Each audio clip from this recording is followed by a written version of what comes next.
கிறிஸ்துவுக்குள் மிகவும் பிரியமான என் அன்பு சகோதர சகோதரிகளே, கர்த்தராகிய இயேசு கிறிஸ்துவின் நாமத்தினாலே உங்கள் ஒவ்வொருவரையும் இந்த அருமையான நிகழ்ச்சிக்கு வரவேற்பதில் நான் பெரும் மகிழ்ச்சி அடைகிறேன். வல்லமை எழுப்புதல் மீடியா நிறுவனத்தார் வழங்குகிற இந்த அருமையான நிகழ்ச்சியின் மூலமாக உங்களை சந்திப்பதில் அகமகிழ்கிறேன். கர்த்தராகிய இயேசு கிறிஸ்துவின் நாமத்தினாலே உங்களை வாழ்த்துகிறேன், வரவேற்கிறேன். ஆண்டவருடைய வார்த்தை ஒவ்வொரு ஞாயிற்றுக்கிழமையும் இரவு 10 மணிக்கு உங்களை நோக்கி வருகிறது. எரேமியா தீர்க்கதரிசியின் புத்தகம் 29ஆம் அதிகாரம் 11வது வசனத்தில் இருந்து 14வது வசனம் வரைக்கும் நான் வாசிக்க போகிறேன். கவனமாக கேளுங்கள். நீங்கள் எதிர்பார்த்திருக்கும் முடிவை உங்களுக்கு கொடுக்கும்படிக்கு நான் உங்கள் பேரில் நினைத்திருக்கிற நினைவுகளை அறிவேன் என்று கர்த்தர் சொல்லுகிறார். அவைகள் தீமைக்கல்ல, சமாதானத்துக்கு ஏதுவான நினைவுகளே. அப்பொழுது நீங்கள் கூடி வந்து என்னை தொழுது கொண்டு என்னை நோக்கி விண்ணப்பம் பண்ணுவீர்கள். நான் உங்களுக்கு செவி கொடுப்பேன். உங்கள் முழு இருதயத்தோடும் என்னை தேடினீர்களானால் என்னை தேடுகையில் கண்டுபிடிப்பீர்கள். நான் உங்களுக்கு காணப்படுவேன் என்று கர்த்தர் சொல்லுகிறார். நான் உங்கள் சிறையிருப்பை திருப்பி நான் உங்களை துரத்திவிட்ட எல்லா ஜாதிகளிலும் எல்லா இடங்களிலும் இருந்து உங்களை சேர்த்து நான் உங்களை விலக்கியிருந்த ஸ்தலத்திற்கே உங்களை திரும்ப வர பண்ணுவேன் என்று கர்த்தர் சொல்லுகிறார். அல்லேலூயா. அன்பானவர்களே, என்ன அருமையான ஒரு வேத பகுதி என்பதை பாருங்கள். மனிதன் எதிர்பார்ப்புகளோடு வாழுகிறான். என்னுடைய வாழ்க்கை சிறப்பாக இருக்குமா? நான் படித்த படிப்பிற்கு எனக்கு வேலை கிடைக்குமா? என்னுடைய குடும்பம் ஆசீர்வாதமாக இருக்குமா? என்னுடைய வாழ்க்கை ஒளிமயமாக இருக்குமா? என்னுடைய பிள்ளை நன்றாக பரீட்சை எழுதி இருக்கிறாளா அல்லது எழுதி இருக்கிறானா? சிறந்த மதிப்பெண் கிடைக்குமா? என்னுடைய பிள்ளைகள் ஆசீர்வாதமாக இருப்பார்களா? என்னுடைய தொழில் ஆசீர்வாதமாக இருக்குமா? என்னுடைய சரீரம் பலவீனம் அடையாமல் நோய் இல்லாமல் நான் சம்பூரணமாய் வாழ்வேனா? எவ்வளவு எதிர்பார்ப்பு! ஆனால் இன்றைக்கு கர்த்தராகிய இயேசு கிறிஸ்து இந்த தொலைக்காட்சி நிகழ்ச்சி மூலமாக உங்களோடு பேசுகிறார். மகனே, மகளே, நீ எதிர்பார்க்கும் முடிவை உனக்கு நான் கொடுக்கும்படிக்கு நான் உன்னை பற்றி நான் நினைத்திருக்கிறேன். ஆமன்பானவர்களே, அண்ட சராசரங்களுக்கும் இறைவனாய் இருக்கிற அந்த எம்பெருமான் இயேசு கிறிஸ்து இன்றைக்கு உங்களை பார்த்து சொல்லுகிறார், நீங்கள் எதிர்பார்க்கும் முடிவு. அல்லேலூயா. எதிர்பார்க்கிறது நடக்கும் பொழுது நம்முடைய இருதயம் பூரிப்படைகிறது. வேதத்திலே ஒரு வசனம் இருக்கிறது, நெடுநாள் காத்திருப்பது இருதயத்தை இளைக்க பண்ணும். விரும்பினது வரும் பொழுதோ அது ஜீவ விருட்சம் போல இருக்கும். அல்லேலூயா. அந்த ஜீவ விருட்சம் போல விரும்பினது நமக்கு கிடைத்து விட்டால் நம்முடைய வாழ்க்கை எவ்வளவு மகிழ்ச்சியா இருக்கிறது. மனிதன் வேதத்தின் அடிப்படையிலே பார்த்தால் 70 ஆண்டுகள், பலத்தின் மிகுதியால் 80 ஆண்டுகள் என்று வேதத்திலே நாம் வாசிக்க முடியும். ஒரு சிலர் 100 ஆண்டுகள் கூட வாழுகிறார்கள். ஆனால் இந்த வாழ்க்கை பயணத்திலே எதிர்பார்த்ததையெல்லாம் நாம் அடைய வேண்டும் என்றால், அன்பானவர்களே, நம்முடைய அறிவு, நம்முடைய ஞானம், நம்முடைய தன்னம்பிக்கை, நம்முடைய பலன், நம்முடைய பராக்கிரமம், நம்முடைய ஆள்பலம், நம்முடைய செல்வம் எதிர்பார்த்ததை நிச்சயமாக தராது. அன்பானவர்களே, ஆண்டவர் சொல்லுகிறார் அந்த வேத வசனங்கள் மூலமாக, நீ எதிர்பார்த்தது உனக்கு கிடைக்க போகிறது. அது தீமைக்கான காரியம் அல்ல, சமாதானத்துக்கு ஏதுவான காரியம். இன்றிலிருந்து நீ எதிர்பார்த்தது நடக்கும் என்று உங்களை பார்த்து அந்த அருள்நாதர் இயேசு சொல்கிறார். இந்த வேத பகுதி அதைத்தான் நமக்கு கற்றுக் கொடுக்கிறது. ஆனால் அந்த எதிர்பார்த்த காரியம் நம் வாழ்க்கையிலே நடப்பதற்கு ஒரு நிபந்தனை அங்கே இருக்கிறது. அதை நான் மீண்டும் வாசிக்கிறேன். 12வது வசனம் இப்படி சொல்லுகிறது. எரேமியா 29:12. அப்பொழுது நீங்கள் கூடி வந்து என்னை தொழுது கொண்டு என்னை நோக்கி விண்ணப்பம் பண்ணுவீர்கள், நான் உங்களுக்கு செவி கொடுப்பேன். உங்கள் முழு இருதயத்தோடும் என்னை தேடினீர்களானால் என்னை தேடுகையில் கண்டுபிடிப்பீர்கள். அல்லேலூயா. முழு இருதயத்தோடு. இயேசுவே, ஆண்டவரே, நீர் ஜீவனுள்ள தேவன் என்பதை நான் அறிந்திருக்கிறேன், நான் கேள்விப்படுகிறேன். வேத புத்தகத்திலே வாசித்து வாசித்து நான் தெரிந்து கொண்டிருக்கிறேன். அநேக இடங்களிலே கேள்விப்படுகிறேன். நான் உம்மை மாத்திரம் என்னுடைய இருதயத்திலே தாங்கிக் கொள்ளுகிறேன். முழு இருதயத்தோடு உம்மை தேடுகிறேன் என்று நீங்கள் சொல்வீர்களானால் இந்த இருதயம் முழுக்க ஆண்டவர் சமாதானத்தை நிரப்பிப்பார். அல்லேலூயா. இதே வேத புத்தகத்திலே ஏசாயா 9 அதிகாரத்தை எடுத்து நீங்கள் வாசிப்பீர்கள் என்றால், கர்த்தராகிய இயேசு கிறிஸ்து இந்த பூமியில் வருவதற்கு 400 ஆண்டுகளுக்கு முன்பாகவே ஒரு ஏசாயா தீர்க்கதரிசி என்கின்ற ஒரு தீர்க்கதரிசி எழுதி வைத்திருக்கிறார். நமக்கு ஒரு பாலகன் பிறந்தார், நமக்கு ஒரு குமாரன் கொடுக்கப்பட்டார், கர்த்தத்துவம் அவர் மேலில் இருக்கும், அவர் நாமம் அதிசயமானவர், ஆலோசனை கர்த்தர், வல்லமை மிகுந்த தேவன், நித்திய பிதா, சமாதானக்காரனர். அல்லேலூயா. ஒரு தனிப்பட்ட மனிதனுடைய வாழ்க்கையிலே இயேசு வந்து பிறக்கும் பொழுது அவனுடைய வாழ்க்கையிலே சமாதானம் வருகிறது. அன்பானவர்களே, எதிர்கால என்னுடைய வாழ்க்கையில் நான் எதிர்பார்த்த காரியம் நிச்சயமாய் நடக்கும் என்பதை நீங்கள் முழுமையாக விசுவாசிக்க வேண்டும் என்றால் முழு இருதயத்தோடு அந்த கர்த்தராகிய இயேசு கிறிஸ்துவை நீங்கள் தேட வேண்டும் என்று இந்த வேத புத்தகம் சொல்கிறது. மனிதர்களை தேடி மனிதன் ஏமாந்து போகிறான், மனிதர்கள் ஏமாற்றி விட்டு போய்விடுகிறார்கள். என்னுடைய தனிப்பட்ட வாழ்க்கையிலும் கூட அன்பின் மிகுதியால் அநேக மனிதர்களோடு தேவ அன்பின் காரணமாக நான் உறவாடி இருக்கிறேன். ஆனால் அவர்கள் எல்லாமே என்னை விட்டு போய்விட்டார்கள். இதேதான் அன்பானவர்களே, மனிதன் நேசிப்பான், ஆனால் நம்மை விட்டு போய்விடுவான். ஆனால் நான் உன்னை விட்டு விலகுவதும் இல்லை, உன்னை கைவிடுவதும் இல்லை என்று சொல்லுகிற ஒரு தேவன் உண்டு. இந்த வேத வசனத்திலே வாசிக்கிறோமே, நீங்கள் எதிர்பார்த்திருக்கும் முடிவு, அது என்ன முடிவாக இருந்தாலும் சரி, உங்கள் வாழ்க்கையை குறித்த முடிவாக இருந்தாலும் சரி, உங்கள் பிள்ளைகளை குறித்த ஒரு காரியமாக இருந்தாலும் சரி, உங்களை தொழிலை குறித்த ஒரு காரியமாக இருந்தாலும் சரி, எதிர்பார்த்தது அப்படியே நடக்க வேண்டும் என்றால் கர்த்தராகிய இயேசு கிறிஸ்துவை முழு இருதயத்தோடு தேட வேண்டும் என்று வேதம் சொல்லுகிறது. அன்பானவர்களே, நானும் கூட ஒரு 14 ஆண்டுகளுக்கு முன்பாக இருளின் அதிகாரத்தில் இருந்து மீட்கப்பட்டு ஆண்டவரை இந்த இருதயத்தில் ஏற்றுக்கொண்ட பிறகுதான் நான் எதிர்பார்த்த காரியங்கள் ஒன்றிலும் நான் தோல்வி அடைந்ததே இல்லை. அன்பானவர்களே, அந்த அனுபவத்தோடு தான் நாங்கள் இங்கே இந்த தொலைக்காட்சி நிகழ்ச்சியின் மூலமாக உங்களோடு பேச முடிகிறது. அன்பானவர்களே, சமாதான பிரபு ஆண்டவர் சொல்லுகிறார், நீ எதிர்பார்த்த முடிவை அடைய வேண்டும் என்றால், அது உன் வாழ்க்கையில நடக்க வேண்டும் என்றால், நான் தீமைக்காக அல்ல, மகனே மகளே, உன் வாழ்க்கையில சமாதானத்துக்கு ஏதுவானவைகளை நடப்பிக்கவே நான் பூமிக்கு வந்தேன், மனிதனாக பிறந்தேன், உன்னோடு உறவாட விரும்புகிறேன். நீ எதிர்பார்க்கிற முடிவை நான் தான் தர முடியும், மனிதன் தர முடியாது. நம்முடைய படிப்பு தர முடியாது, நம்முடைய ஞானம் தர முடியாது, நம்முடைய அறிவு தர முடியாது, நம்முடைய பணம் நம் எதிர்பார்க்கிறதுக்கு எதிராக நடக்கிறதுக்கு வாய்ப்பு இருக்கிறது. சமுதாயத்தில் நாம் எவ்வளவோ பயங்கரமான காரியங்களை பார்க்கிறோம், எதிர்பார்த்து ஒரு காரியத்தை செய்கிறோம், ஏமாந்து விடுகிற நிலையை நாம் பார்க்கிறோம். ஆனால் ஆண்டவர் சொல்லுகிறார், இந்த நாளிலே நீ எதிர்பார்க்கும் முடிவை உனக்கு தரும்படி உன் பேரில் நான் நினைத்திருக்கிறேன். அது சமாதானத்துக்கான நினைவுகள். நம்முடைய ஆண்டவருடைய பெயர் நம்ம ஏசாயால வாசித்தோம், சமாதானக்காரனர். இழந்து போனதை ரட்சிக்கவும், இழந்து போனதை தேடவும், ரட்சிக்கவுமே நான் பூமிக்கு வந்தேன்.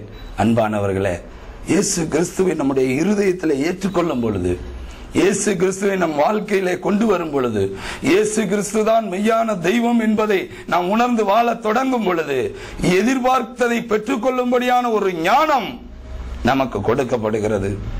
நாம் எதிர்பார்க்கிற காரியங்களிலே வெற்றி அடையக்கூடிய ஒரு பராக்கிரமம், வல்லமை நம்முடைய வாழ்க்கையிலே வந்து செயல்படுகிறது. இருதயத்திலிருந்து அந்த அருள்நாதர் நம்மோடு பேசுகிறார். நம்மோடு உறவாடுகிறார். இந்த வேதத்தில் இன்னொரு வசனம் கூட இருக்கிறது, நீதிமான் விரும்பினது அவனுக்கு கொடுக்கப்படும். அல்லேலூயா. நீதிமானாக இருக்கிறவன் செய்வதெல்லாம் வாய்க்கிறது. யாருக்கு சமாதானம் இல்லை தெரியுமா அன்பானவர்களே? யாரெல்லாம் தீமையை சிந்தித்துக் கொண்டு இருக்கிறார்களோ, யாரெல்லாம் பிறரை கெடுத்தாவது முன்னேறிவிடலாம் என்று நினைக்கிறார்களோ, அவர்கள் வாழ்க்கையில அவர்களும் நிம்மதியாய் இருக்க முடியாது அன்பானவர்களே. இந்த வேத புத்தகம் சொல்லுகிறது, குழியை வெட்டுகிறவன் அந்த குழியிலே விழுவான். அல்லேலூயா. பட்டயத்தை எடுக்கிறவன் பட்டயத்தினால் அழிவான். என்ன அருமையான வல்லமையான வார்த்தைகள் என்பதை கவனித்து பாருங்கள். எதிர்பார்த்தது எல்லாவற்றிலும் நான் வெற்றி அடைய வேண்டும், யாருக்குத்தான் ஆசை இல்லை? ஆனால் கர்த்தருக்கு பயந்து அவர் காட்டுகிற வழியிலே நடந்து இருதயம் முழுக்க அவருடைய வார்த்தைகள், இருதயம் முழுக்க அவர் காட்டுகிற வழியை நினைத்துக் கொண்டே உங்களுடைய வாழ்க்கை பயணம் இருக்குமானால் அது வெற்றிகரமான வாழ்க்கைக்கான வழியாக இருக்கும். நானே வழியும் சத்தியமும் ஜீவனுமாய் இருக்கிறேன் என்று சொன்னவர் வாழுகிற வழியை உங்களுக்கு காட்டுவார். முழு இருதயத்தோடு அவரை பற்றி பிடிக்கும் பொழுது அவர் வெற்றி பயணத்தை தொடங்குகிற விளக்காக உங்கள் முன்னே போவார். என் சமூகம் உனக்கு முன்பாக செல்லும். இன்றைக்கு இந்த நிகழ்ச்சியின் மூலமாக நீங்கள் எதிர்பார்க்கும் முடிவை கர்த்தர் உங்களுக்கு தரும்படிக்கு அவர் உங்கள் மேல் நினைத்திருக்கிற நினைவுகள் சமாதானத்துக்கு ஏதுவானவைகள். அன்பானவர்களே, சமாதானம் வரப்போகிறது உங்கள் வாழ்க்கையில. இந்த நாளிலிருந்து ஒரு பெரிய சமாதானம், நீங்கள் எதிர்பார்க்கிற நிகழ்ச்சிகள் அத்தனையும் இந்த நாளிலிருந்து நடக்க போகிறது. உங்கள் வீட்டிலே சமாதானம், உங்கள் வேலையிலே சமாதானம், உங்கள் பிள்ளைகளுடைய படிப்பிலே சமாதானம், உங்களுடைய பிள்ளைகளுடைய வளர்ப்பிலே அவர்களுடைய எல்லா காரியங்களிலும் சமாதானத்தை கர்த்தர் இந்த நாளில் இருந்து உங்களுக்கு அருளப் போகிறார். அன்பானவர்களே, நீங்கள் எதிர்பார்க்கும் முடிவை கர்த்தர் இந்த நாளிலே தரப்போகிறார். நீதிமான் விரும்பினது அவனுக்கு கொடுக்கப்படும் என்று நீதிமொழிகள் புத்தகத்திலே நாம் வாசிக்கிறோம். நாம் நீதிமானாக இருப்போம் என்றால் துன்மார்க்கருடைய ஆலோசனையில் நடவாமல், பாவிகளுடைய வழியில் நில்லாமல், பரியாசக்காரர் உட்காரும் இடத்தில் உட்காராமல், கர்த்தருடைய வேதத்தில் பிரியமாய் இருந்து இரவும் பகலும் அவருடைய வேதத்தை தியானிக்கிற மனுஷன் பாக்கியவான் என்று வேதம் சொல்லுகிறது. துன்மார்க்கர் பக்கத்துல போகாதீங்க, பாவியுடைய வழியில நில்லாதீங்க, யாரை பார்த்தாலும் கேலி பண்றவங்களோட உறவாடாதீங்க, பரியாசக்காரர் உட்கார்ற இடத்துல உட்காராதீங்க. இந்த வேத புத்தகத்தை தியானியுங்கள். ஆண்டவருடைய வார்த்தையை உங்களுடைய இருதய பலகையில எழுதி கொள்ளுங்கள், இருதய பலகையில் பதித்துக் கொள்ளுங்கள். அது ஆசீர்வாதத்துக்கான வழி. எதிர்பார்க்கிற காரியம் நடக்க வேண்டும் என்று எல்லா மனிதனுக்கும் ஆசைதான். ஆனால் ஏன் ஏமாந்து போகிறான்? அநேக நேரங்களிலே மனிதனை நம்பி விடுகிறான்.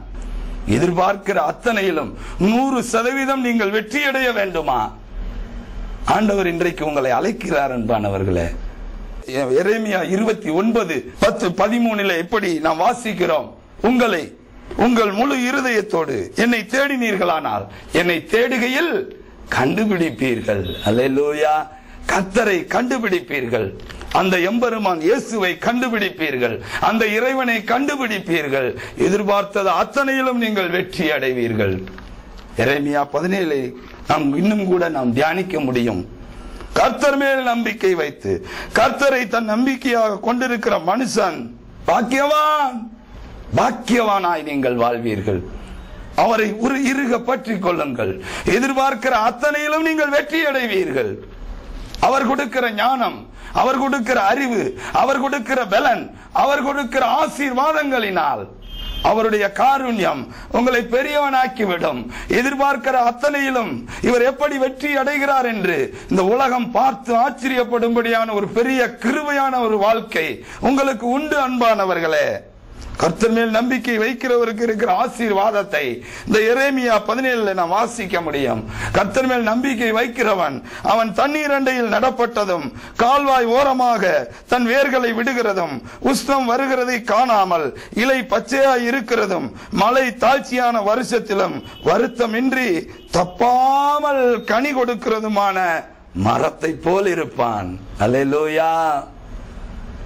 என்ன அற்புதமான ஒரு வார்த்தை உங்களை நோக்கி வந்து கொண்டிருக்கிறது. அன்பானவர்களே, யாருக்குத்தான் ஆசை இல்லை எதிர்பார்த்ததிலே நான் வெற்றி அடைய வேண்டும் என்று, எதிர்பார்க்கும் முடிவு எனக்கு சாதகமாய் இருக்க வேண்டும் என்று? எல்லாருக்குமே ஒரு எதிர்பார்ப்பு இருக்கிறது அன்பானவர்களே. ஆனால் எதிர்பார்த்ததை எல்லாம் நீங்கள் வென்றெடுக்க வேண்டும் என்றால் இயேசு கிறிஸ்துவை தவிர வேறு வழியே இல்லை. இதற்கு நானே சாட்சி அன்பானவர்களே. 14 ஆண்டுகளுக்கு முன்பாக தொட்டதையெல்லாம் தோல்வியை தழுவிக் கொண்டிருந்த நான் கர்த்தரை எப்பொழுது இருதயத்திலே பதித்து கொண்டு வாழ தொடங்கினோனோ, இருதயத்திலே அவருடைய வேத வசனங்களை நிரப்ப தொடங்கினேனோ, அன்றைக்கு இருக்க தொடங்கினவர் என்னை விட்டு விலகவே இல்லை.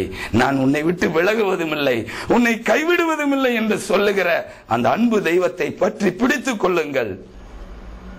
நீங்கள் எதிர்பார்க்கும் முடிவை கர்த்தர் இந்த நாளில் இருந்து உங்களுக்கு தருவார். நீங்கள் என்ன எதிர்பார்க்கிறீர்களோ அது தீமையான காரியம் அல்ல. சமாதான காரணர், சமாதான பிரபு உங்கள் வாழ்க்கையிலே வந்துவிட்டதினாலே இனி உங்கள் வாழ்க்கையில எல்லாமே சமாதானமாக நடக்க போகிறது. அன்பானவர்களே, உம்மை உறுதியாய் பற்றி கொண்ட மனதை உடையவன், உம்மையே நம்பி இருக்கிறபடியால் நீர் அவனை பூரண சமாதானத்தோடு காத்துக்கொள்வீர். அல்லேலூயா. பூரண சமாதானத்தோடு உங்களையும் என்னையும் காத்துக்கொள்ள துடிக்கிற ஒரு தேவன் உண்டு. அவர் நேற்றும் இன்றும் என்றும் மாறாதவர். மனிதனுக்காக தன்னையே தியாகமாக கொடுத்தவர். மரித்து 3ஆம் நாள் உயிர் தெழுந்து யாரெல்லாம் தன்னை விசுவாசிக்கிறார்களோ அவர்களோடு வாழுகிறவர், பேசுகிறவர். அல்லேலூயா. நீங்கள் எதிர்பார்க்கும் முடிவை அவர் இன்றைக்கு உங்களுக்கு தருவார். கண்களை மூடுவோமா, ஜெபிப்போமா. எங்களை அதிகமாய் நேசிக்கிற நல்ல ஆண்டவரே, தகப்பனே, உம்முடைய வார்த்தைகளை கேட்டு தியானித்த உம்முடைய பிள்ளைகள் ஒவ்வொருவருக்காக நான் ஜெபிக்கிறேன். யாரெல்லாம் தொலைக்காட்சி மூலமாக இந்த நிகழ்ச்சி ஆண்டவரே ஏக்கத்தோடு பாரத்தோடு பார்த்து கொண்டிருக்கிறார்களோ, எவ்வளவு எதிர்பார்ப்போடு ஆண்டவரே இந்த நிகழ்ச்சியை அவர்கள் கண்டுகளித்தார்களோ, தகப்பனே அவர்களுக்காக ஜெபிக்கிறேன். உம்முடைய சித்தமே அல்லாமல் ஆண்டவரே இவர்கள் இந்த தொலைக்காட்சி மூலமாக அந்த வார்த்தையை கேட்கவில்லை. இயேசுவின் நாமத்தினாலே ஆண்டவரே, உம்முடைய திருநாமத்தினாலே நான் இவர்களுக்காக ஜெபிக்கிறேன். இவர்கள் வாழ்க்கையில் அப்பா நீங்க சொன்னீங்க எதிர்பார்க்கும் முடிவு, நீ எதிர்பார்க்கும் முடிவை நான் உனக்கு தரும்படிக்கு நான் உன் பேரில் நினைத்திருக்கிற நினைவுகள் தீமைக்கல்ல சமாதானத்துக்கு ஏதுவானவைகளேன்னு சொன்னீங்களப்பா. ஆனா ஒரே ஒரு நிபந்தனை விதிச்சீங்கப்பா, முழு இருதயத்தோடு என்னை தேடுவாயானால், முழு இருதயத்தோடு என்னை தேடுவாயானால், மகனே மகளே நீ என்னை கண்டுபிடிப்பாய், நான் உன்னோடு இருப்பேன்னு சொன்னீங்களப்பா. இயேசுவின் நாமத்தினாலே இந்த பிள்ளைகள் ஒவ்வொருவரோடு நீங்க இருங்கப்பா. இவங்களுக்கு நிறைய எதிர்பார்ப்பு உண்டு ஆண்டவரே, நிறைய ஏக்கம் உண்டு. எனக்கு ஒரு நல்ல வேலை கிடைக்குமா, என் படிப்புக்கு தகுந்த நல்ல வேலை கிடைக்குமா, என் படிப்புக்கு தகுந்த நல்ல பணி கிடைக்குமா, நல்ல இந்த உலகத்துல அங்கீகாரம் கிடைக்குமா, என்னுடைய எதிர்காலம் சிறப்பாய் இருக்குமா, என் பிள்ளை நன்றாக படிப்பாளா படிப்பானா, என் பிள்ளை நல்ல மதிப்பெண் எடுப்பானா எடுப்பாளா, இப்படி பலவிதமான காரியங்கள். என் சரீரத்தில் இருக்கிற நோய் என்னை விட்டு போகுமா, என் பொருளாதார நெருக்கடி என்னை விட்டு அகன்று நான் நன்றாக இருப்பேனா, தொழில் செய்வேனா, மீண்டும் இழந்ததையெல்லாம் பெறுவேனா என்கின்ற ஏக்கமும் எதிர்பார்ப்பும் உங்களுடைய வாழ்க்கையில இருக்கிறது. இயேசுவின் நாமத்தினாலே இன்றிலிருந்து ஒரு பெரிய மாற்றம் அதிலே உருவாகும்படியாக செபிக்கிறேன் அப்பா. நீங்க சொன்னபடி இயேசுவே, நீங்க சொன்னபடி, இயேசப்பா நீங்க சொன்னபடி, நீங்க பார்த்திருக்கும் முடிவை உங்கள் பேரில் நான் கொடுக்கும்படியாக சமாதானத்துக்கு ஏதுவாக சொன்னீங்க ஆண்டவரே. இன்றிலிருந்து ஒரு பெரிய சமாதானம் இதை பார்த்து கொண்டிருக்கிற ஒவ்வொருவருடைய மக்களுடைய வாழ்க்கையிலும் உதயமாக போவதற்காக இயேசு கிறிஸ்துவின் நாமத்தினாலே நன்றி செலுத்துகிறேன் ஆண்டவரே. எதிர்பார்த்திருக்கிற அத்தனை காரியங்களும் இந்த நிகழ்ச்சியை பார்த்து கொண்டிருக்கிற மக்களுக்கு நடக்க போவதற்காக நன்றி ஆண்டவரே. நன்றி தகப்பனே, அப்படியே நீங்க செய்ய போறதுக்காக நன்றி. மீட்பரும் இரட்சகருமான கர்த்தராகிய இயேசு கிறிஸ்துவின் நாமத்தில் ஜெபிக்கிறேன் எங்கள் ஜீவனுள்ள நல்ல பிதாவே. ஆமென், ஆமென், ஆமென். கர்த்தர் உங்களை ஆசீர்வதிப்பாராக. ஆமென், ஆமென், ஆமென். Praise the Lord.